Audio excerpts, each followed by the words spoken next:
Hello, and welcome to this special one-hour programme. We're here at the Institute of Astronomy in Cambridge, and we'd like to take a moment to look at the past and future of the state of astronomy. As a new decade begins, we've invited 6 distinguished astronomers to join us as we look back at the revelations and milestones of the past 10 years. And with a host of new telescopes coming online, we want to ponder what discoveries will swim into focus and what will be the burning questions that astronomers will be facing in the 2020s. Welcome to the Sky at Night.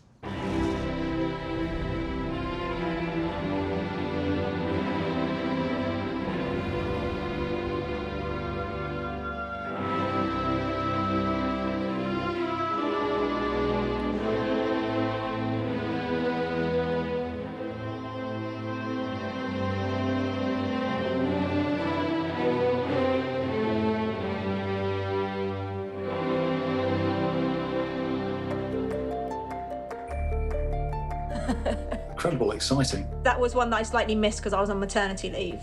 No one believed him. You're not allowed the whole solar system. You have to leave some of it for other people.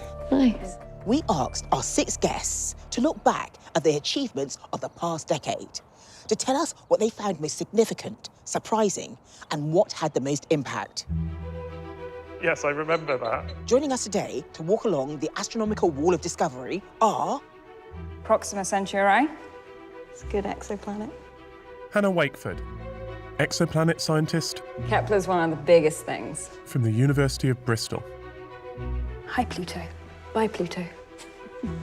The 2 neutron stars colliding. Astronomer Royal No, you've got some really exciting stuff here. and cosmologist Martin Rees. First all-female spacewalk. Because of the lockdown, not all of our guests were able to be with us in person. Welcome to the astronomical wall of discovery. So we start in 2011 here. I keep on noticing Kepler there. We're joined by Jen Gupta, astrophysicist and science communicator from the University of Portsmouth. That is a Hubble Space Telescope discovery, at least in part. Martin Barstow, Professor of Astrophysics and Space Science at Leicester. I think for me, my favourite image, which essentially shows Saturn, all of the visible rings, some of the moons, and I think Michelle that Doherty, for me is the favourite. Head of Physics at Imperial College London. You can also see the Earth. Closest exoplanet to Earth. Juno. Gosh, was that back in 2016? And Becky Smethurst, Oh, Cassini shed a tear. astrophysicist and science communicator from the University of Oxford. Gosh, it's been a good decade, hasn't it? It's fantastic. And phosphine, yeah. We'll be asking our guests what discoveries might be lurking just around the corner and what they think are the most pressing questions for astronomy in the coming decade. We've also got questions sent in by you, our trusty and ever-curious viewers. So observe closely as we investigate the state of astronomy.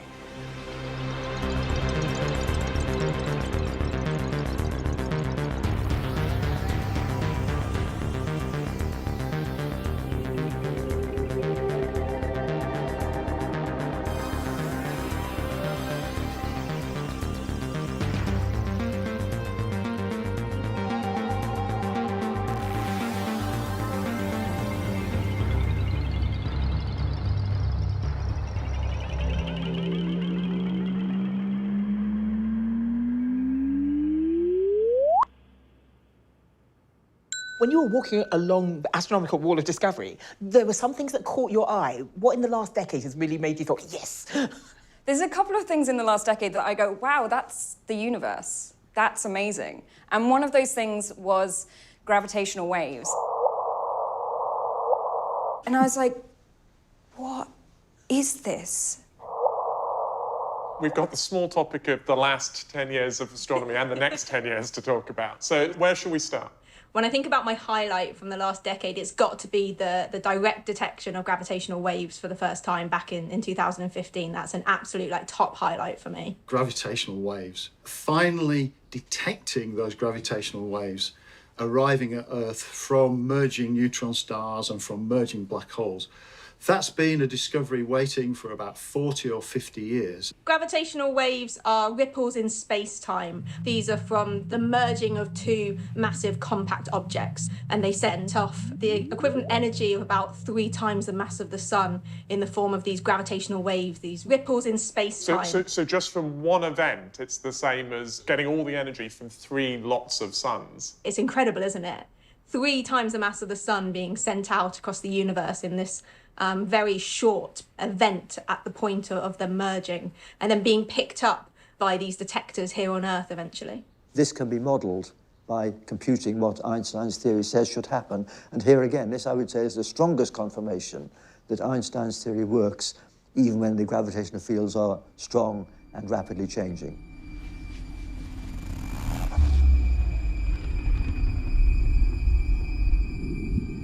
The LIGO experiments are a huge achievement, in my opinion, not only for their science, but for the technology, because it's really amazing, because you have these mirrors which are separated by about 4 kilometers, and what happens when a gravitational wave goes by is that these mirrors shake.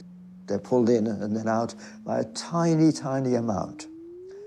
And to measure this tiny motion is a huge achievement, because it's a millionth of the size of an atomic nucleus, and the precision is like observing something the thickness of a hair at the distance of Alpha Centauri. It's amazing technology. We're up to 50 detections now, and if you think back to 2016 when this first one came out, and then the next few announcements, each direct detection of gravitational waves was its own press release, its own announcement. Everyone got very excited, and now they've just released a whole bunch of them. You know, we're not announcing individual ones anymore. It's catalogues, it's databases of gravitational wave detections. Previously, astronomy for the last millennia has been looking for photons, looking for light. The electromagnetic spectrum is everything. We interpret it in so many different ways to learn about the universe. Now we can understand it that way as well. It's a whole new realm has opened up. So that's just blows my mind that we can just listen to that little chirp and go, oh, something just happened over there. It's 2 big things just away to that.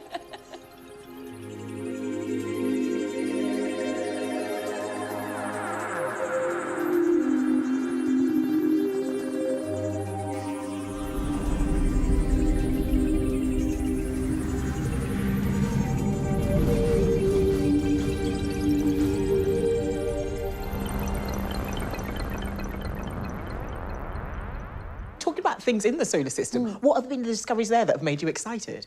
Obviously, we had the end of Cassini, which was sort of a sad moment, but a nice celebratory moment as well, to think of everything that showed us on Saturn. Saturn is my favourite planet, so maybe I'm a little bit biased, but the images that Cassini sent back of sort of the hexagonal storm, of its moons and everything, I think that will have a very long-lasting legacy. So, yeah, it was a sad end, but it was just sort of an exciting, a suitable tribute, I think. Yeah, I think so too. For lots of us, a big part of astronomy in the last decade is the exploration of Saturn and its moons by Cassini. Tell us why Cassini was important and what you think it achieved. I think Cassini was important for a whole range of different reasons. Because it was going into orbit around Saturn, it meant it could spend enough time there. And once we'd spent the first 4 years in orbit, we were then able to decide what it was we wanted to focus on for the rest of the mission. So there was a real focus on the moons. And then at the end of the mission, there was a real focus on Saturn. And you will remember that we essentially ended the mission by diving into the atmosphere of Saturn. Yeah, and it is a spectacular way to end a mission. Absolutely. So we didn't want to crash land Cassini on a moon where we might find life in the future. We didn't want it to crash land on Titan or on Enceladus. This is the great result, of course, from Cassini, is the moons and their varied nature and their potential as life-bearing places. Tell us what we know about Enceladus now. By the time we got to the end of the Cassini mission, what we know about Enceladus is a huge amount. We know that there's this outgassing of water vapor plumes from the South Pole, and this outgassing is coming out of cracks at the South Pole, which the imaging team called tiger stripes. There is internal heat leaking out. There is also organic material in the plumes. and there is a liquid ocean under the surface. And so it's got three of what I call the four ingredients that you need for life to potentially able to form. You need there to be liquid water, you need there to be a heat source, you need organic material, and then the fourth thing you would need is those first three to be relatively stable over a long enough period of time that something can actually happen. And so that is really why there's such a focus on Enceladus now for potentially sending future spacecraft to see whether we can actually get much closer, go into orbit around it. But it's difficult to do at Enceladus because it's a small moon. Its diameter is 500 kilometers. So that means... I always think it's about the size of the UK, right? Yes, yeah, that's right. And so that means that its gravitational field is low. So you need a huge amount of fuel to be able to get into orbit. We mentioned Titan, and what we really saw over the last decade, the last half of the Cassini mission, was Titan as a world. Tell us what it found. Well, I think for me the most exciting part of the Titan journey was the fact that for the first 4 years we didn't see liquid on the surface of Titan. Now, we knew there had been liquid on the surface because when the Huygens probe traveled down onto the surface through the atmosphere, we saw all these river beds. But we finally saw liquid on the surface. There was the glint of the sun off an ocean at the North Pole. But this isn't liquid water, is it? That's important to say that earlier. That's right. This was liquid ethane and liquid methane. And it turns out the reason we hadn't seen it before that was it was the dry season on Titan. There hadn't been... Turns out there's a dry season. Yeah, there hadn't been any rain falling. There simply wasn't any liquid on the surface. And since then, we've now found huge lakes.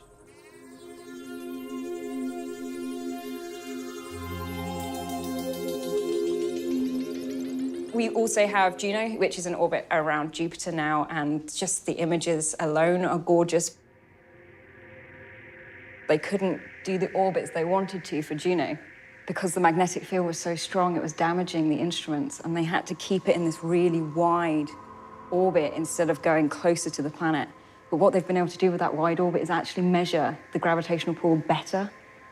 So we've missed out on some really gorgeous things about the clouds, but we've learned way more about the interior of Jupiter because it couldn't do what we wanted it to do. And the science we're getting from that is helping us understand if Jupiter has a core. And that's kind of crazy that we don't know that. But I suppose that big puffy atmosphere sort of obscures a lot. And I think it's really important to understand that there's still unknowns in our own back garden. What other things strike you? The New Horizons flyby of Pluto certainly is up there, you know, seeing those images of the surface of Pluto for the very first time.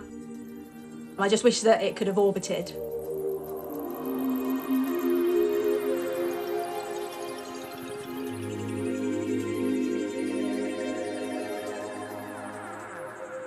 The images from the New Horizons mission of Pluto have turned it into a world, a fully formed, dynamic world, which also has an atmosphere. And we were like, what? How? Not just a lump of rock a long way away. No, it's got formations, it's got geography, it's got movement, and it's got an atmosphere. And there's so many things that we still have yet to discover in our solar system.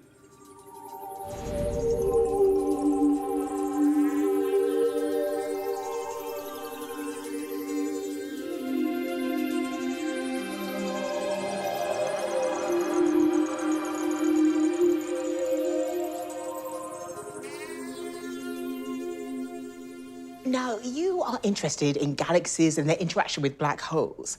Over the last 10 years, what have we learnt in that area? The big thing for me for the past 10 years was the fact that we got this first ever image of a black hole from the Event Horizon Telescope. And I remember as a kid, I would hoard space books, and the first thing I would do would be to turn to the page on black holes and just take in every single piece of information I could. But I was always sort of disappointed that the image on those pages would be an artist's impression or a simulation or something like that. And I knew that, you know, because of black holes, you know, sort of trapping light, you know, nothing can, you know, travel fast enough to escape a black hole. I knew we would never get an image of a black hole. That was sort of what I disappointedly like resigned myself to. And I didn't think that we'd ever get to see something like that until the day they actually released it. And there it was. And it was just...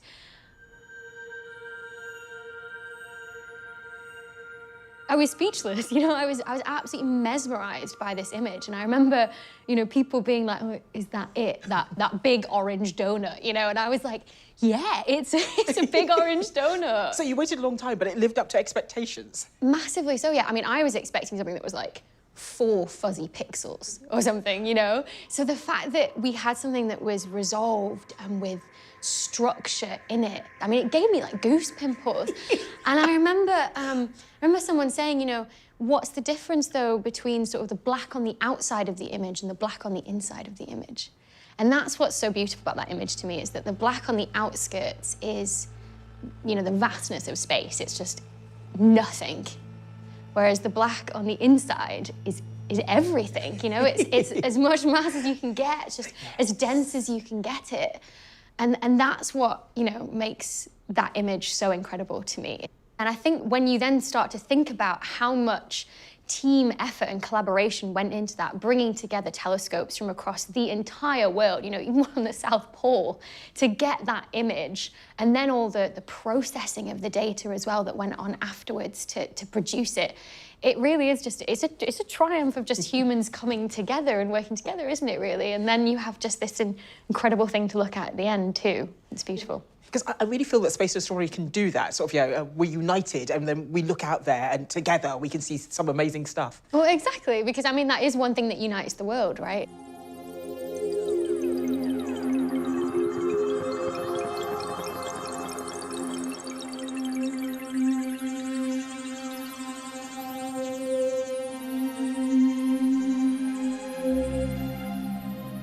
We've got to talk about Rosetta, surely.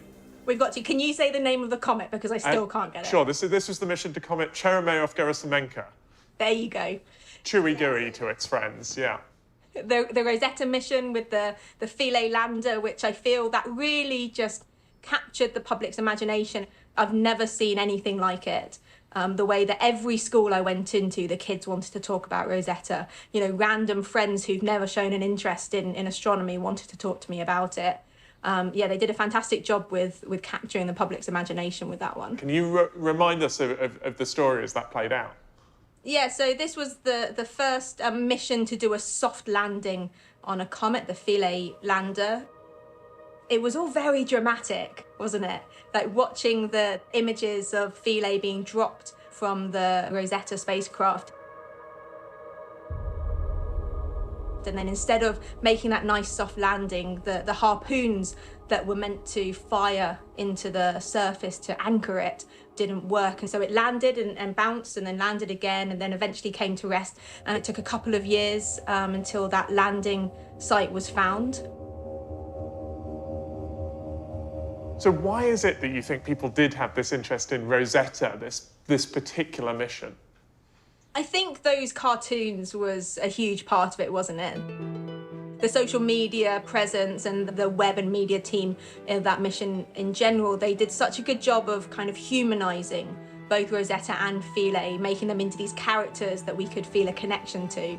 And I certainly remember shedding a tear when they put out the final cartoon of Philae saying goodnight, and yeah, it was very emotional.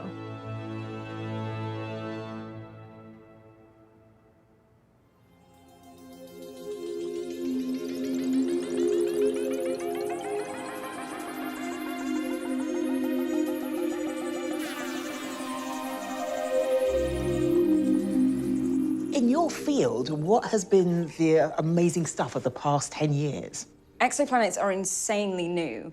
And in the last 10 years, we have gone from knowing that there are just 500 exoplanets out there to over 4,300. 10 years, we've almost 10 times the number of planets, which is just insane to think that we didn't know that they were there. Almost every star that you look up probably has a planet around it, and that's an amazing thing to realize, and that happened in the last 10 years. And a lot of that is thanks to a mission called the Kepler Space Telescope. And this is a NASA mission that stared at over 500,000 stars. And it was looking to see the tiniest change in the light of those stars, which signified that there was a planet that's orbiting that star that passed in front of it and blocked part of that light. The other highlights for me was definitely the Kepler Space Telescope. It's just incredible. And I think, you know, if I didn't work in galaxies or black holes, I think planets could sway me. So exoplanets, you'd be tempted out there. Yeah, and maybe even Saturn could sway me to work in the solar system as well, maybe. Yes. But you've taken it further, because you look at the atmospheres of exoplanets. Now, when I first heard about this, I thought, this is the science of the impossible, but this is what you do. Yeah, I love the fact that these planets exist, but I want to know more.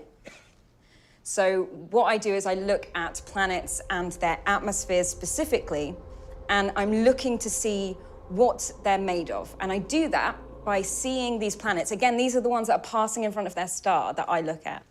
And if they've got an atmosphere around them, some of that star's light's going to shine through that atmosphere before it reaches us. And from that, we can measure what that atmosphere is made of. We need the biggest, puffiest atmospheres possible. I love a good giant gas planet. Big gas planet. Puffy atmosphere. I'm going to take that away. Big puffy atmosphere. And those are the ones that we're really able to investigate right now. And the Hubble Space Telescope, which is now, you know, it's 30 years old now. It's crazy. 30 years old, and it's still doing brand new science. And that's what we're using for a lot of the investigations we're doing to understand what's in these planetary atmospheres.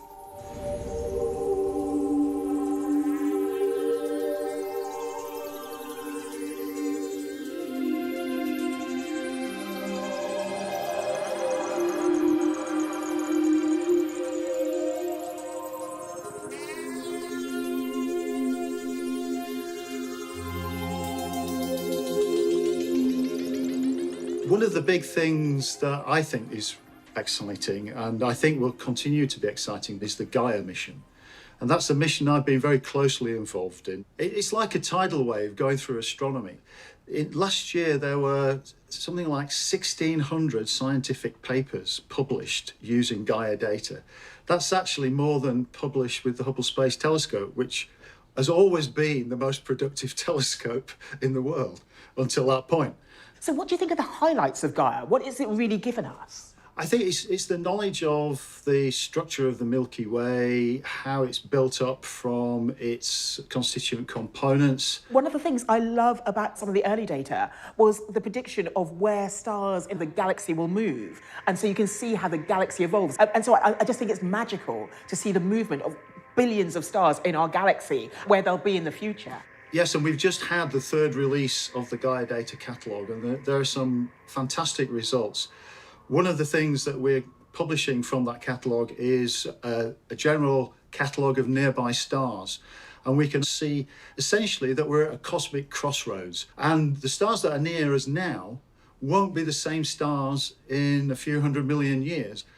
As everything rotates around and moves at slightly different speeds. And in fact, one of the remarkable discoveries from this latest release of the Gaia data is the fact that the solar system is accelerating in space. It's being pulled in a particular direction. And that's something that we would never have anticipated discovering or knowing about without the Gaia catalogue. In cosmology in particular, we do have these elephants in the room in that we don't know what dark matter is.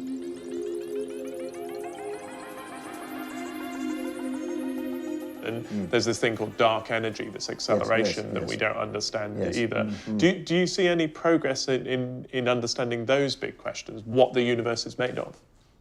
Well, of course, as you say, ordinary atoms are only about 5% of what's in the universe, and there's about 6 times as much dark matter. And as far as we can tell, this behaves like a swarm of particles, which have no electric charge and just interact by gravity and also don't collide.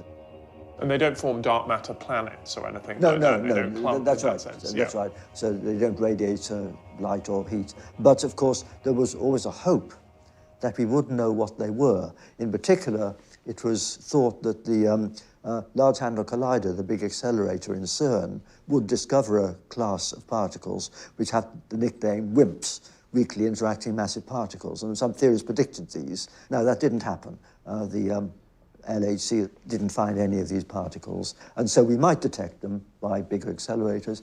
And there are some rather more exotic ideas. There's something called fuzzy dark matter, which would be particles of tiny, tiny mass, where the quantum uncertainty, their position, because their mass is so small, is itself on the scale of a galaxy. So that's the dark matter. What's now called dark energy, I would say, is more of a challenge, because the expansion of the universe, which was expected to be slowing down because every galaxy exerts a gravitational pull on every other one, in fact, it's speeding up. And so there's a repulsive force latent in empty space, and it's telling us something about the nature of space itself. But I think it's going to be very, very hard for us to understand this until we have a unified theory which brings together the forces of the micro world, electric, nuclear forces, etc., with the force of gravity which dominates on large scales. And that will require having a theory which we can actually test by showing that it has consequences in the everyday world.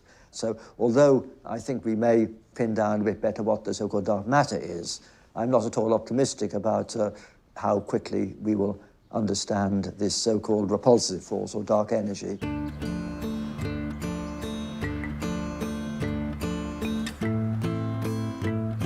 Meanwhile, in another corner of the cosmos, still very much in the dark, yet full of energy, here's Pete. No, I may be mistaken, but the sky is clear. I forgot what a clear sky looks like. There's a little bit of low-level cloud. There's a beautiful crescent moon behind that low-level cloud. Hopefully it'll come out in a minute. But above it, and slightly to the left at the moment, I've got two bright planets as well. The brighter one is Jupiter, fainter one is Saturn. And if you've been looking at them over this year, they've been visible for many months now, they've been gradually getting closer together. Now that apparent movement together will actually reach a crescendo on the 21st of December, because then you're going to have what's known as a great conjunction, and they'll be just 6 arc minutes apart. That's 1/5 the apparent size of the full moon. I'm going to take some pictures tonight and see what I can get. Okay, so I've got my DSLR camera. Helps if you turn it on. There we go. So there we go. I've got the moon and I've got Jupiter and Saturn clearly in view. And I'm going to take the shot. 2-second exposure. And there's lots of clouds down there, but it's picked out the moon. There's a plane going through the field of view. There's always a plane going through the field of view. There's the moon. And there's Jupiter. And there's Saturn. The last great conjunction was about 400 years ago in 1623. So it's quite a special event. You should be able to see it with the naked eye. It'd be interesting to look at and see whether you can actually split those two planets. A pair of binoculars will pull them apart quite easily, and a telescope using a low power eyepiece will show both planets as disks in the same field of view. You know, seeing both Jupiter and Saturn in the sky fills me with a sense of time, because they're both quite low down in our sky in the UK at the moment. This year they've been horrendously low. As the years go on, then Jupiter will gradually start to climb up. Next year, for example, as we go into July and August, Jupiter will be more or less twice the altitude it has been able to reach this year. So that's pretty good, because it moves it out of the murk.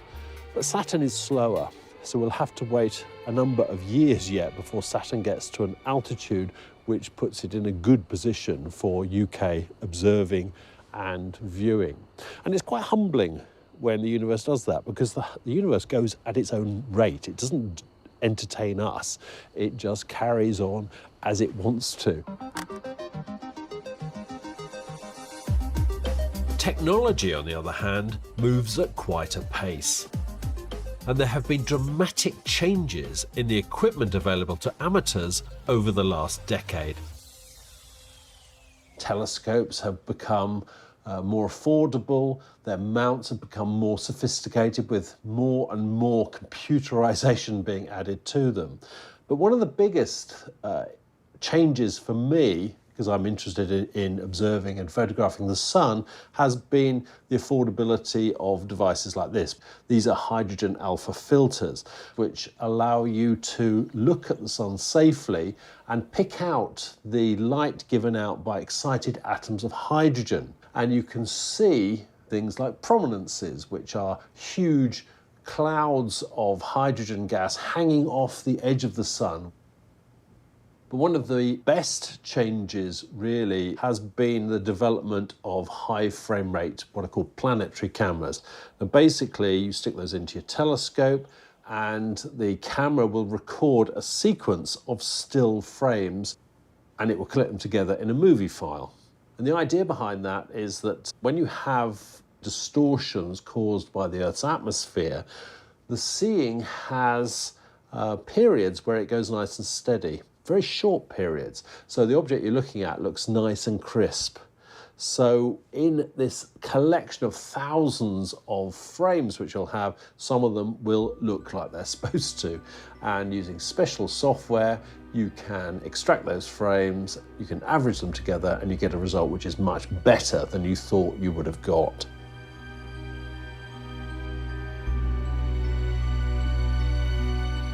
So all this technology is constantly evolving. It's actually quite affordable these days. So it's really interesting to think where it's going to end up in another 10 years' time. For some of that, I wasn't actually on the sky at night. So. No, you appear about here, I think. This is, we should have that. Yeah, no, a little capsule or something. That's right. Gravitational waves, to me, was the biggest game changer of all. It seems like impossible science, and yet they've done it. I love the collaboration, people working together. And we haven't talked about Pluto, look. I hadn't really thought about what it'd be like to have a flyby.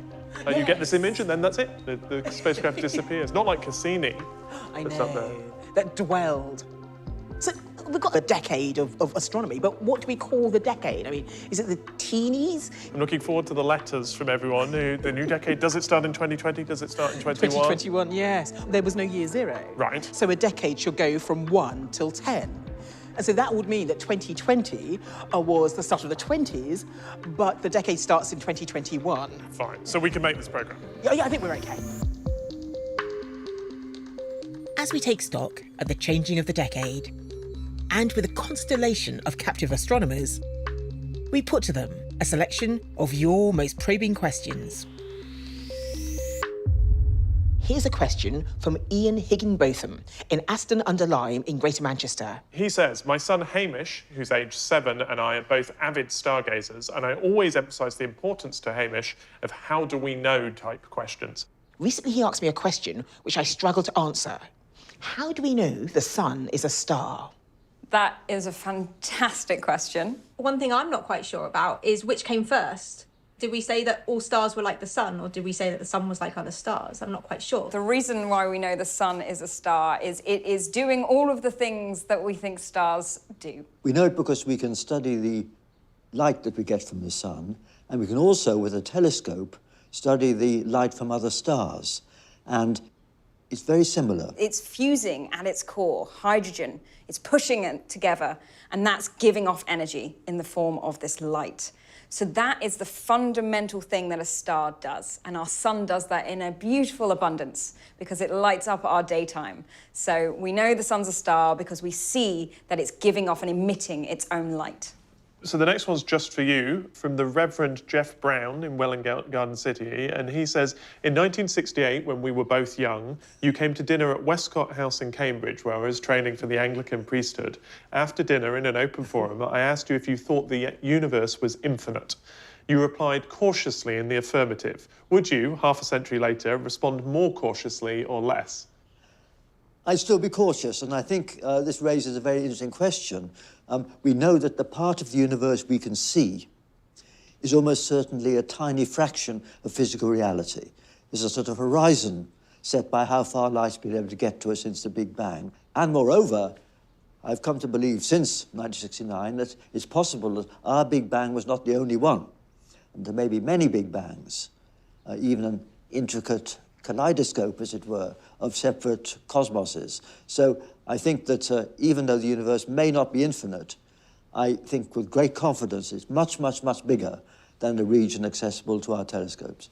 I'm glad what you said after dinner made such an impression all that time ago. I hope people remember that answer too. Next question is from Simon Bakewell in Denby Dale in West Yorkshire, who's imagined a system. He says, if a planet exists in a binary star system... Is it possible that it could orbit both stars in such a way that there is only ever daylight sunlight on the planet? If that's the case, any intelligent life on the planet would never see the night sky and know nothing of the stars, and therefore have no incentive to explore.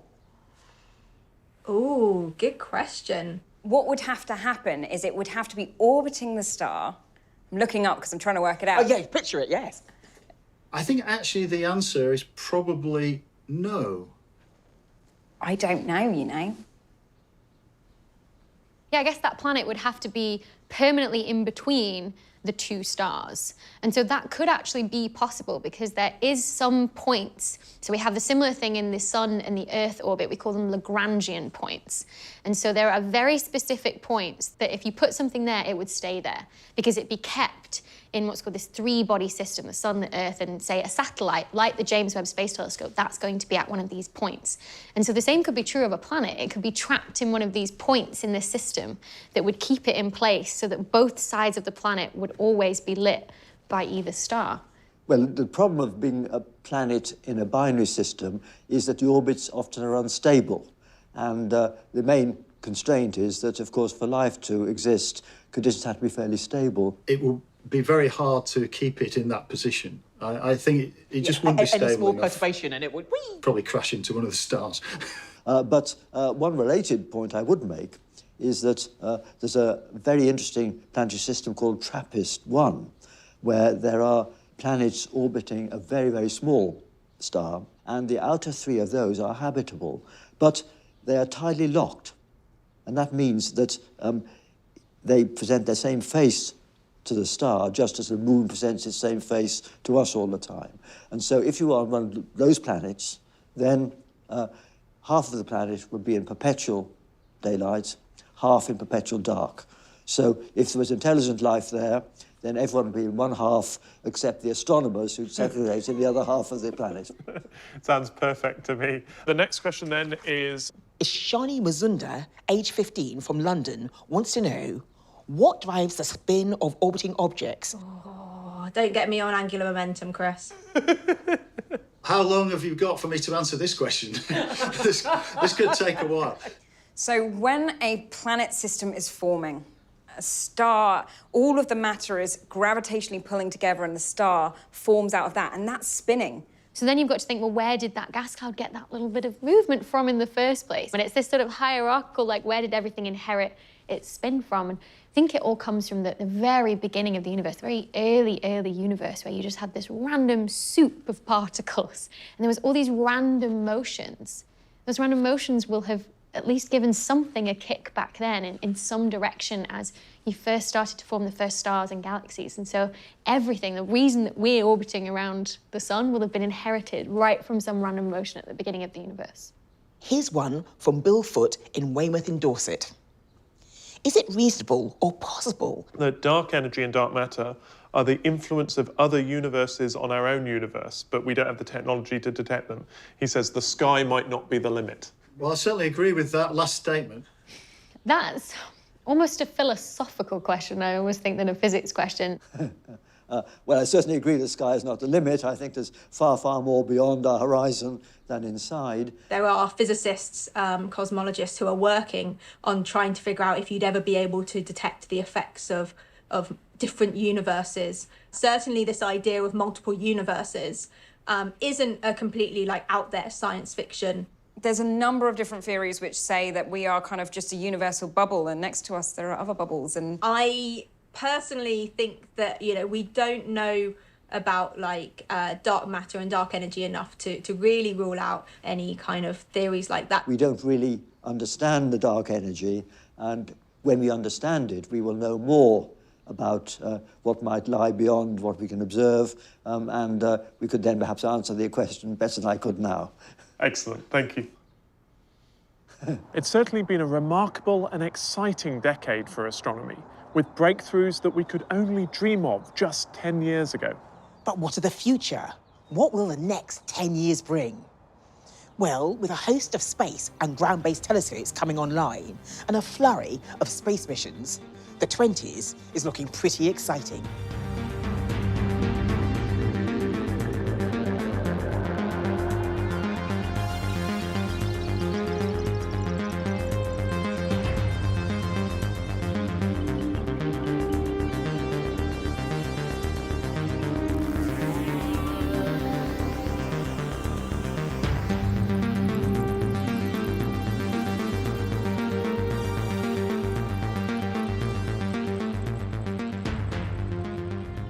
What's coming up in the next decade that you're excited about? Right now, we are at the cusp of masses of data coming in.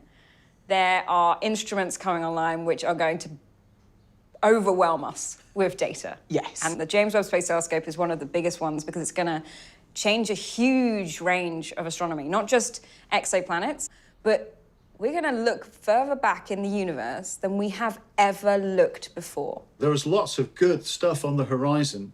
Something that I'm fairly closely involved with is the James Webb Space Telescope.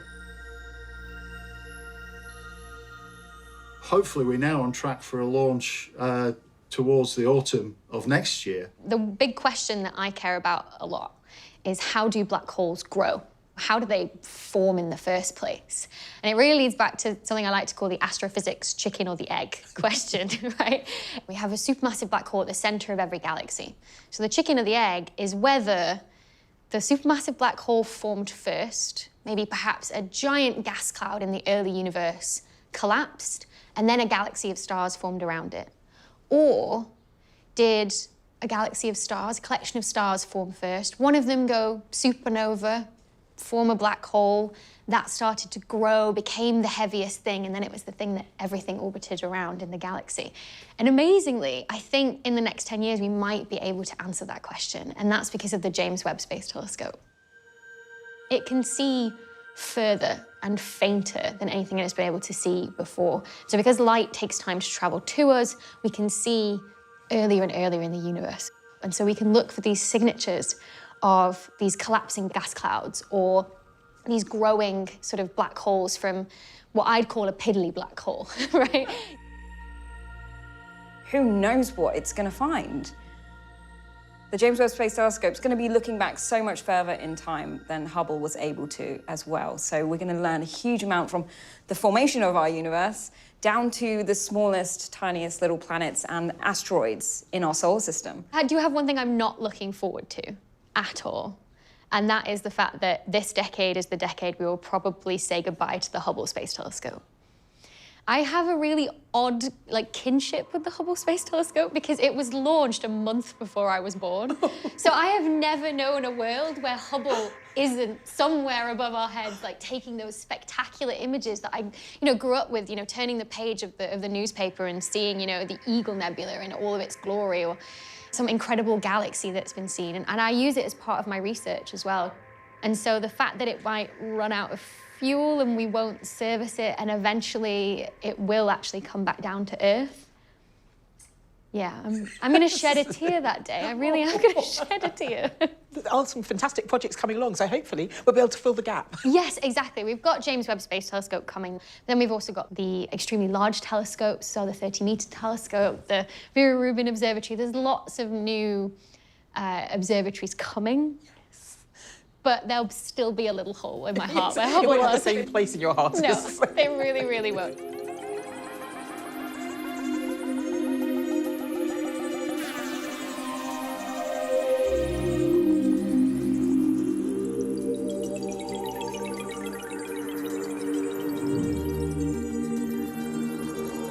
Sitting here at the end of 2020, away from Saturn, what do you think are the big unsolved problems in understanding our solar system?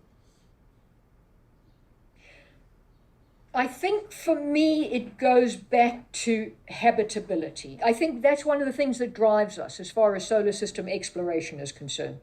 And so for me it's where we will find a place in our solar system or beyond where life either had been in existence before or has the potential to be in the future. There's Mars, of course. Potentially Venus, now that we know you can find phosphine in the atmosphere. Right. And then as far as the outer solar system is concerned, we've got the moons of Jupiter. We know 3 of the moons have got liquid underneath the surfaces. And then we've got Enceladus and Titan at Saturn. And so if we're talking about solar system exploration, that for me is the next step. We need to eventually land on the surface of one of these moons and dig under the surface and see what's underneath there. Well, you're in the middle of the intense period of planning and building one of these missions at the minute. Tell us about JUICE. So, yes, JUICE it's a dreadful acronym. It stands for Jupiter Icy Moon Explorer. And you can get JUICE out of that. It takes a bit of work, but you can. We proposed to the European Space Agency back in 2012 that we would like a mission to go to Jupiter to essentially focus on the moons, to get an understanding about what's beneath the surface. What's the status of JUICE now? Have you been able to keep building it during the strange year that we've had? It's been difficult, Chris. We have been able to. Our instrument delivery is slightly delayed. We're still on track for launch in June 2022. And so if we're looking 10 years forward, JUICE will have arrived by then, right? JUICE is due to arrive in about November 2030. Oh, wow, okay. So this time in 10 years, we will have gone into orbit around Jupiter and we will be on our first big orbit. It's going to be an exciting time.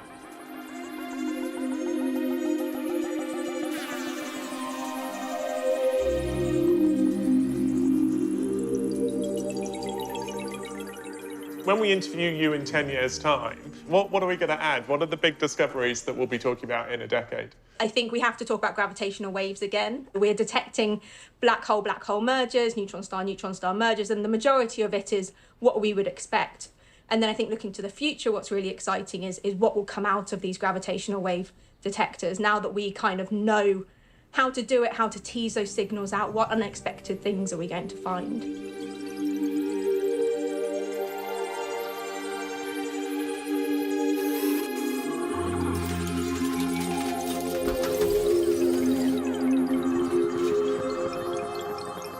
What are you looking forward to that's coming up? Well, I mean, I think what's very exciting is that we have better probes of the early universe. The Square Kilometre Array, which is a huge telescope with a huge collecting area. The Square Kilometre is the sum of the area of all the dishes. They're actually spread across the world, about half in South Africa and half in Australia. One of the many, many things that this array will do is study neutral hydrogen. And with this new huge telescope, it will be possible to study intergalactic gas out to very, very large distances. And in particular, at epochs when galaxies are first forming. What is so exciting about this is that this will give us a three-dimensional picture of the universe. So this will be a huge advance in cosmology, and in particular, in understanding the very early stages of star and galaxy formation.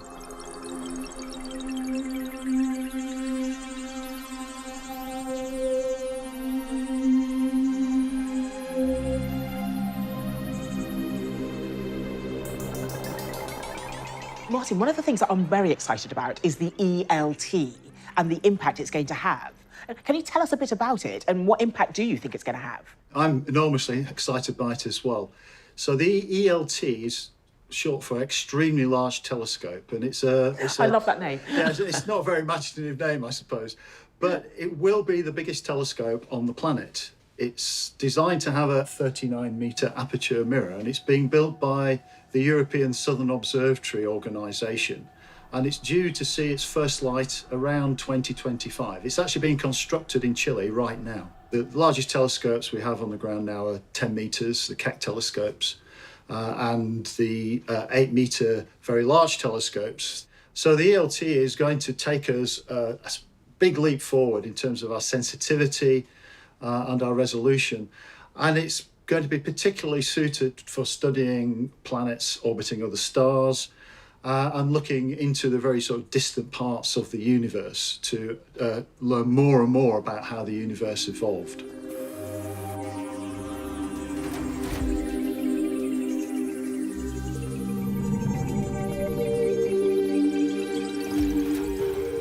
We also have coming online very large ground-based surveys, like the Vera Rubin Observatory, which is really exciting. The Vera Rubin Observatory is going to have so much data, we haven't quite worked out yet how to store it.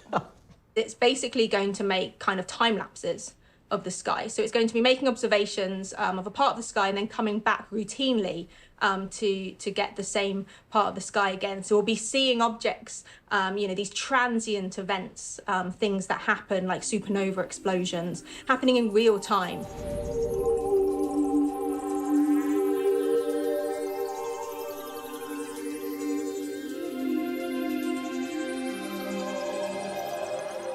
I'm at least equally excited by what's happening in exoplanet research. And this has been a hugely burgeoning field. We've got right now for exoplanets, the TESS mission is finding more and more planets. In the future, the ESA Plato mission is going to be TESS on steroids.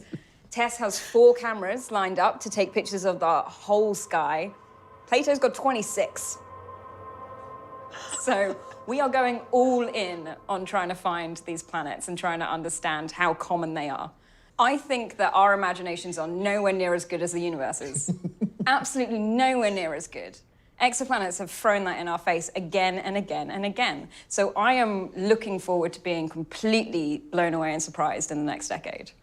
We now have thousands of detected exoplanets, but we still, except in 1 or 2 cases, the big ones, don't have any detection of the light from them. But I think with the next generation of ground-based telescopes, particularly the extremely large telescope ELT, that will collect enough light from the planet and the star that it should be possible to separate out the contribution to the light from the planet, even though it's small. And of course, an even bigger step will be to not only detect the light from an extrasolar planet, but to actually image it. And that's a long way away, but we should try and have a big space telescope which could do that sort of thing by 2068. And I said that year because that was the centenary of 1968, which is when we had the famous Earthrise picture of the Earth taken by the Apollo astronauts, which is a real iconic image. And so 100 years from there, it would be nice to have an image of an exoplanet, possibly one that's habitable.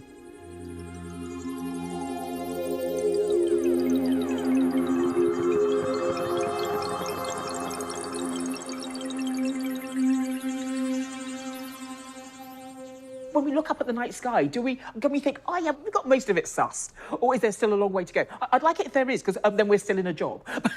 Well, I don't know that we'll ever be there because the universe is a big place. One of the things that I've been working on is a mission called LUVOIR, which is short for Large UV Optical Infrared Telescope. And this is a concept. It's not a planned mission yet, but it's aimed at trying to answer one of the most fundamental questions we could possibly ask. And that's the "are we alone?" question. Yeah. Are there planets that look like the Earth outside in our galaxy? And can we then detect them? And can we then go and study them to understand if they're life-bearing? Now, in principle, we can do that. We have the technology, or at least the basic technological ideas. But to do it, because these objects are going to be very faint, we have to build an absolutely enormous space telescope. So how big are we talking? If you think about Hubble, it's a 2.5 meter mirror. The largest telescope on Earth at the moment has a 10-meter mirror. And to actually detect an Earth-like planet within a few tens of parsecs, we need a mirror about 16 meters across. On a space telescope? In space.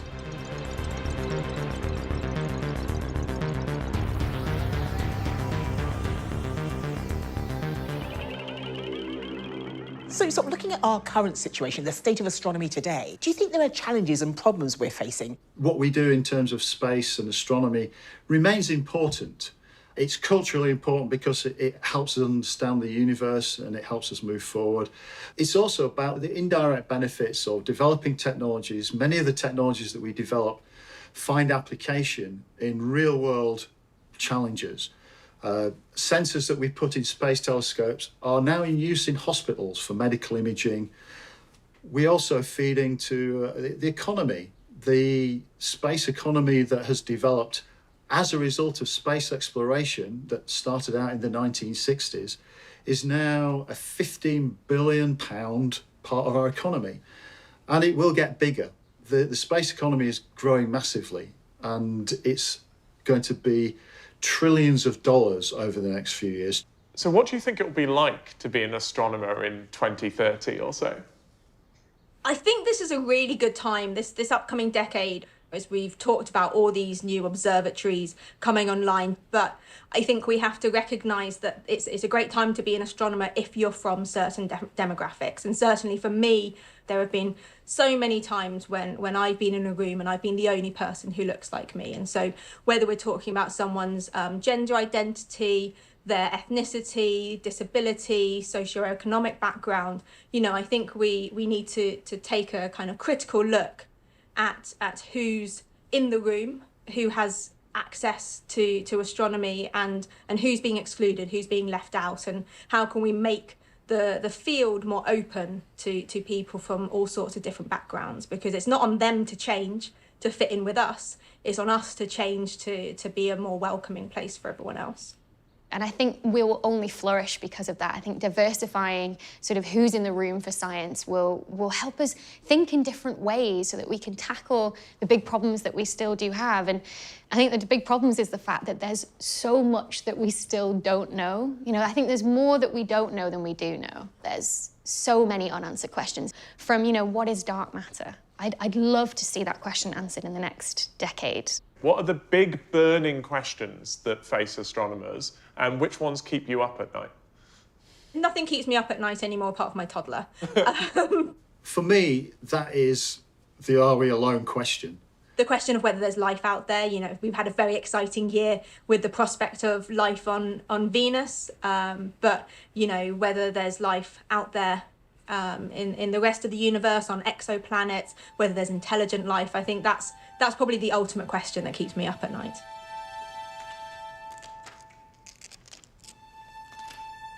We're never seeing Oumuamua again, so that's going, for starters. But this was fun. A decade's a long time, it turns out. What will the next decade hold? Well, plenty of missions, for sure. I reckon it's just going to be a wall of exoplanets. But for me, I want, you know, sort of a 2024, Maggie lands on the moon. 2030, Mars. Is that the same trip, or are you coming home in between?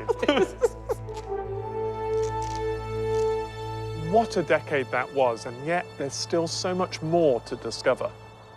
Do join us in January, where we reflect on how the sky at night negotiated lockdown and major scoops in our Pick of the Year programme.